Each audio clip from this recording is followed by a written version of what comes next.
تو اسٹوڈنٹ ہماری جو 10 نمبر کی ایگزامپل ہے، یہاں پہ ہم یہ دیکھتے ہیں کہ پیڈ رینٹ ایکسپینس ₹1000. اب ہم رینٹ پے کر رہے ہیں، بزنس کیا کر رہا ہے؟ رینٹ پے کر رہے ہیں. اب رینٹ جو ہے بزنس میں، ایک تو ہمارے پاس اکاؤنٹ آ گیا رینٹ، دوسری چیز آ گئی کس شکل میں ہم رینٹ پے کر رہے ہیں؟ کیش کی شکل میں پے کر رہے ہیں. تو رینٹ کا تعلق جو ہے، چونکہ یہ ہمارا ایکسپینس ہے نا، تو ایکسپینس کوئی بھی ہوگا، کوئی بھی لاس ہوگا، کوئی بھی انکم ہوگی، اس کا تعلق نامینل اکاؤنٹ کے ساتھ ہوگا. تو وہاں پہ ہم نے نامینل اکاؤنٹ کا رول جو ہے وہ دیکھنا ہے کہ وہ کیا کہہ رہا ہے. یہاں پہ آپ دیکھیں کہ رینٹ ایکسپینس کا تعلق نامینل اکاؤنٹ کے ساتھ ہے، اور نامینل اکاؤنٹ میں یہ ایکسپینس ہے، اور نامینل اکاؤنٹ یہ کہتا ہے کہ اگر کوئی ایکسپینس ہو جائے، لاس ہو جائے، اس کو آپ نے کیا کر دینا ہے؟ ڈیبٹ کر دینا ہے. اسی طریقے سے کیش کا تعلق جو ہے وہ ریئل اکاؤنٹ کے ساتھ ہے. ریئل اکاؤنٹ میں کیش بزنس سے جاری ہے. ظاہر آپ رینٹ پے کر رہے ہیں تو کیش جاری ہے نا بزنس سے. جب وہ کیش جاری ہے تو اٹ مینس کہ وہ کیا ہو رہا ہے بھائی؟ کریڈٹ ہو رہا ہے. تو یہاں پہ آپ کی انٹری کیا ہوگی؟ رینٹ ایکسپینس کو آپ ڈیبٹ کر دیں گے اور کیش کو کیا کر دیں گے؟ کریڈٹ کر دیں گے. سو یہاں پہ آپ رینٹ کی جگہ دنیا جہاں کا کوئی بھی ایکسپینس آپ ڈال دیں، یعنی paid salaries expense, paid insurance expense, paid repair expense, paid selling expense, جو بھی ایکسپینس آپ رکھیں گے تو وہ ڈیبٹ ہو جائے گا اور کیش کیا ہو جائے گی؟ کریڈٹ ہو جائے گی. تو یہاں پہ ایک اور چیز میں آپ کو سمجھاتا جاؤں اسٹوڈنٹ، اگر ہم یہی رینٹ ایکسپینس کر رہے ہیں لیکن ہم بینک کے ذریعے کر رہے ہیں، یعنی ہم چیک کے ذریعے پیمنٹ کر رہے ہیں، تو پھر یاد رکھیں کیش کی جگہ لفظ بینک آ جائے گا.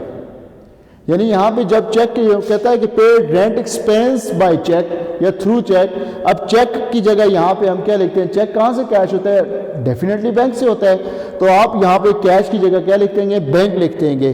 اور بینک کا تعلق ریئل اکاؤنٹ کے ساتھ، اور آگے اس میں وہ چیز جاری ہے بزنس سے، تو سیم یہاں پہ آپ نے کیش کی جگہ بینک کو کریڈٹ کر دینا ہے. اسی طریقے سے ہمارے پاس نیکسٹ جو ہے بھائی وہ ریسیو کمیشن انکم ہو رہی ہے. اب انکم جب ہو رہی ہے تو ایک تو دیکھیں آپ نے کمیشن انکم اس میں اکاؤنٹ نکالا، اور دوسری کیا چیز ہے؟ کیش. یعنی انکم ہو رہی ہے تو کیش کی شکل میں ہو رہی ہے. اب یہاں پہ دیکھیں یہ جو کمیشن انکم ہے، چونکہ یہ انکم ہے اور انکم اور ایکسپینس کا تعلق نامینل اکاؤنٹ کے ساتھ ہوتا ہے، تو ہم نے یہ نامینل اکاؤنٹ کے ساتھ اس کا تعلق آ گیا، اور کیش کا تعلق ریئل اکاؤنٹ کے ساتھ آ گیا. اب جب نامینل اکاؤنٹ کے ساتھ اس کا تعلق ہے تو وہ چونکہ یہ انکم ہے تو انکم لکھتی ہے، اور انکم اکاؤنٹنگ رول کے مطابق کیا ہوتی ہے؟ بزنس کی کریڈٹ ہوتی ہے. اب کیش چونکہ بزنس کے اندر آ رہا ہے، ظاہر آپ کی آمدن ہو رہی ہے، تو جس طرح خرچہ کر رہے تھے تو کیش بزنس سے جاری تھی، اس طرح آمدن ہو رہی ہے تو کیش بزنس کے اندر آ رہی ہے، کمنگ ہے، تو رول کے مطابق اس کو ہم کیا کر دیں گے؟ ڈیبٹ کر دیں گے. تو انٹری کیا ہوگی؟ کیش کو ڈیبٹ کر دیں گے، کمیشن انکم کو کریڈٹ کر دیں گے. اب کوئی بھی دنیا جہاں کی انکم ہے کسی وجہ سے بھی آ رہی ہے تو آپ نے اس کو کریڈٹ کر دینا ہے اور کیش کو ڈیبٹ کر دینا ہے. اسی طرح سے اسٹوڈنٹ ایک اور ٹرانزیکشن آپ سمجھ لیں کہ ڈپازٹڈ کیش انٹو دی بینک، آپ کیش بینک میں جمع کروا رہے ہیں. یاد رکھیں اسٹوڈنٹس، بزنس کے پاس کچھ چیز کیش ان ہینڈ ہوتی ہے، اس کے اپنے پاس کیش کی شکل میں پیسے پڑے ہوتے ہیں، اور وہ بزنس جو ہے وہ موسٹلی ٹرانزیکشنز اپنی جو ہے وہ بینک کے ذریعے کرتے ہیں، اور بینک میں جو پیسہ پڑا ہوتا ہے وہ بھی بزنس کا ہی ہوتا ہے، یعنی اس نے ایک اکاؤنٹ کھلوایا ہوتا ہے بینک میں.